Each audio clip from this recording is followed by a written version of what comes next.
What's going on, guys? Welcome to the video. We're back again on the grooming gang scandal, but this time my aim is firmly at the government, because if the Independent is to be believed, they have completed the review into grooming gangs and plan to keep it secret, at least for now. You will remember Sajid Javid said in 2018 they would do a full review and investigate what has been going on and release that information to the public. Even going as far as to say we will not hold back because of political or religious sensitivities. You know what, let's take a look at the clip to remind ourselves. When I made that comment, I was stating the facts, and the sad truth is that if you look at recent high-profile convictions of gang-based child sexual exploitation, there's a majority of people that come from Pakistani heritage backgrounds, and that's plain for everyone to see. And what I've said is that we, in trying to deal with this, trying to turn this around, we must look at all factors, and we must not be too sensitive and shy away or be oversensitive.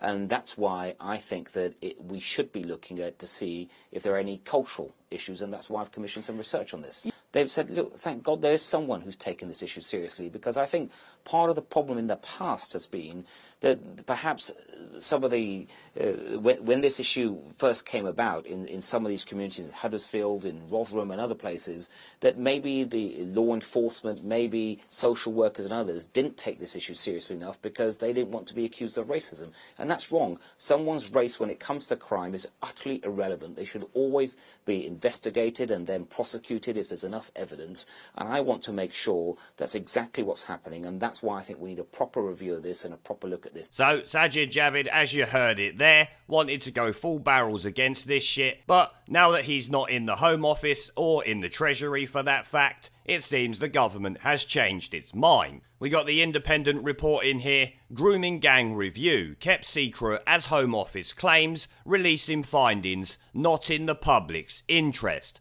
Are you having a fucking laugh? How is it not in the public's interest to put this information out there? I would suggest it's very much in the public's interest.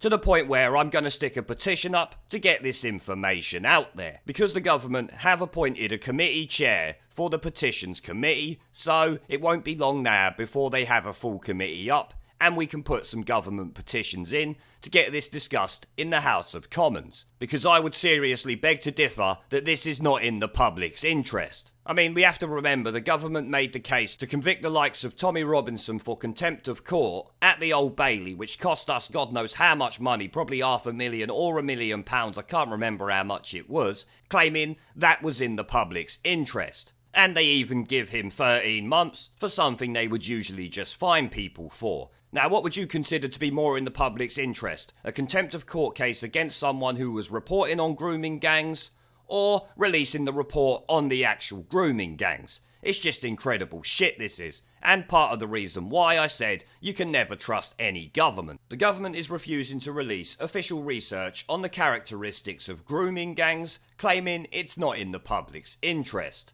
Fucking hell.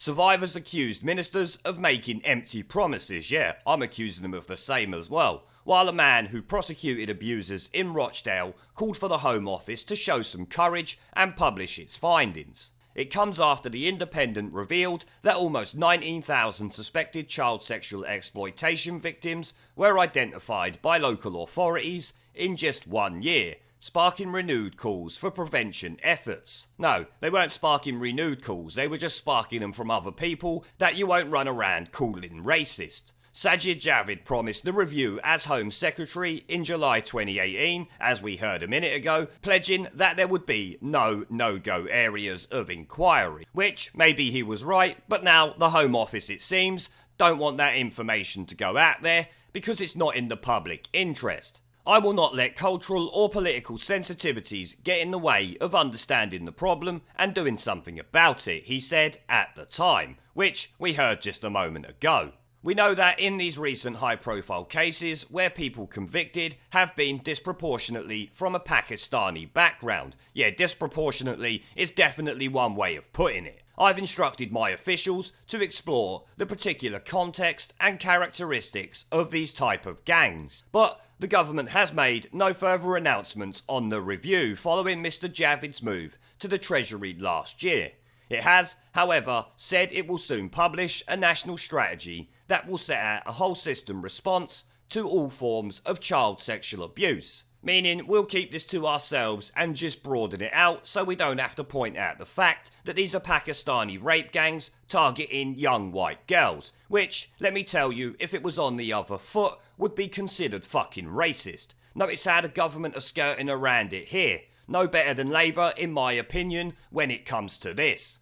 In December, The Independent was told that the work had been completed, but would only be used for internal policy making and would not be publicly released. So why didn't you point this out in December then, The Independent? You worthless fuckpigs. Just as bad as the government keeping information from the public. Then again, I expect no less from remoaning shitweasels like The Independent. We've seen their performances in recent months and years, let's be honest. In response to a Freedom of Information request asking for the research carried out and any reports drawn up as a result, the Home Office confirmed it held the information but would not release it. So there it is, guys. The Home Office are acting like a bunch of shitweasels, keeping information from the public because they know it's going to cause fucking uproar. Bunch of absolute cowards. In a letter to The Independent, officials said they had applied a public interest test, but the information was exempt from the Act because it concerned the development of government policy.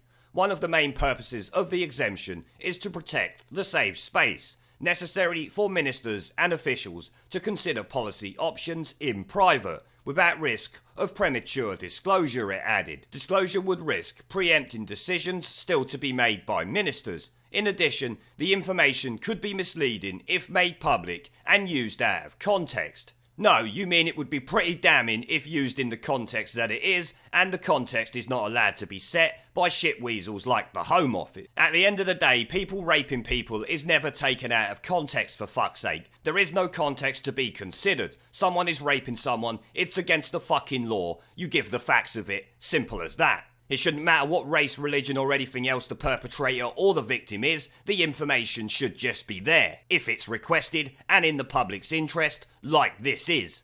The Home Office Freedom of Information Unit said the documents also include operationally sensitive information from the police and could prejudice ongoing investigation. Okay, well you could have redacted those bits out, though that always leaves the option to redact most of it out, which would have happened anyway, I'm sure. And here in this next statement, completely contradicting everything they've said so far. The letter added, we recognise that this topic in general, and any insight and learning are matters of strong public interest. A minute ago it weren't in the public's interest, you fucking idiot. Make your mind up, although it does not necessarily follow that it is in the public's interest to disclose any specific information relating to it. No, you should disclose the entire thing, nothing less. Sammy Woodhouse, a Rotherham victim who helped expose the scandal, told The Independent she believed the research was going to be made public. Yeah, that's what I believed as well. I think most people did. Though I must say I did kind of suspect that they might try and cover it up or hide it a little bit. It is always possible. These are politicians we're talking about. I always got the impression they were going to do a full report and get something official, she said. A lot of people were backing it. It's ridiculous. They're not releasing it. Yeah, I agree with that. It's a complete fucking disgrace. We keep hearing we're going to do this and that. When it actually comes to it, there's nothing. Welcome to governments and politicians. It's empty promises all the time. Another woman who was also sexually abused by grooming gangs in Rotherham and wanted to remain anonymous said she was disappointed and frustrated by the decision not to release the report. The government's repeated failure to acknowledge the role of racism and religious bigotry in grooming gang crime has led to inadequate investigation, protection and prosecution, she said. Well fucking done for pointing it out like it actually is. Too many people beat around the bush. It's religious bigotry and racism all rolled into one. Because while they mostly do it to white girls, there are reports of them doing it to Sikh girls and I think a few others. Because if it was on the other foot, it would almost certainly be considered religious or racially motivated. Prevention of future grooming gang crime can only come through counter-narrative sex and relationship education. The woman is campaigning for changes to hate crime guidance and the creation of a parliamentary committee to examine gender-based violence linked to faith and belief. Yep, maybe I need to start a second petition up or see if there's one already out there and give it a bit of promotion, because that is something that could be useful. A parliamentary committee to examine gender-based violence linked to faith and belief. I'm sure they could probably add a few other things in there as well. A former chief prosecutor who initiated charges against a grooming gang in Rochdale warned that far-right groups were using a vacuum of reliable information to spread their beliefs and gain support. Oh, so you mean people with common sense were using the vacuum of factual information out there to spread their belief that gangs of Pakistani men raping young girls is wrong and gain support for that? Are you fucking hearing yourself there? I like how they said it's reliable information though, because it's obviously factual. Nazir Afzal said he had been calling for formal research on potential links between ethnicity and street-based abuse since 2012. The misinformation and anecdote are exploited by white supremacists and others with an agenda, he added. What, you mean like protecting children from being raped? That's not an agenda, that's what everyone should be doing, you fucking idiot. The sooner we have evidence, the sooner we can truly confront it. The Home Office should show some courage and publish it. Yeah, they should, but I think the reasons why they won't publish it is because the facts of it might help those so-called white supremacists or people with an agenda. Like I said, the ones who want to stop children from being raped by gangs of men from Pakistani or any other origin. Because I'm sure the report will include many other races as well. It won't just be Pakistanis or Muslim, they will be in it. How big of a part they are going to play in it remains to be seen, but there will be lots of different groups, that you can be sure. Mr. Javid's original pledge was in response to a letter from a cross-party group of politicians who called for the Home Office to undertake research into common patterns of behaviour and drivers of grooming gangs. Sarah Champion, the Labour MP for Rotherham, was among the signatories and voiced hope at the time that the review would prevent abuse and protect children. The Home Office said it will soon publish a national strategy that will set out a whole system response to all forms of child sexual abuse. No, release the fucking report and then do your system response. It's not exactly difficult, is it? A spokesman for the government department said child sexual abuse is a sickening crime and predators who abuse children will face the full force of the law. Okay, give them life in prison then if you want the full force of the law. Until such time, stop talking shit. And we're not going to bother reading the last bit, it just talks about their make-believe promises of what they're going to do. Remember, they said they were going to release this report, and yet here we sit. So I don't think they're going to do any of those things as it stands. Hopefully they'll prove me wrong, but still, I doubt they will. But I'm sure you will all agree the government are a bunch of cunts right now. No good snivelling shit weasels, in my opinion. How is this not in the public interest? And then, in another sentence, say that the public are very interested in this. It's fucking incredible. And goes to show, like I've said, you cannot trust any government. The Tories are selling us out on the grooming gang issue. But on that note, guys, I am going to end the video there. Now, before I go, I've started doing live streams and uploading gaming content on my second channel. If you would like to come and join me for a live stream to chat in real time, have an interest in gaming related content on YouTube, or just want to follow me over there because you are a legend, the link will be down in the video description below and as a pinned comment. I hope to see you all there. Now, as always, before I go, I want to thank our PayPal, Patreon, Subscribestar and YouTube members for supporting the channel, along with everyone who watches my videos. Remember to let me know what you guys think down in the comment section below. Leave a like, subscribe with the notification bell and share this video as it helps the channel a lot, and I will see you all in the next one.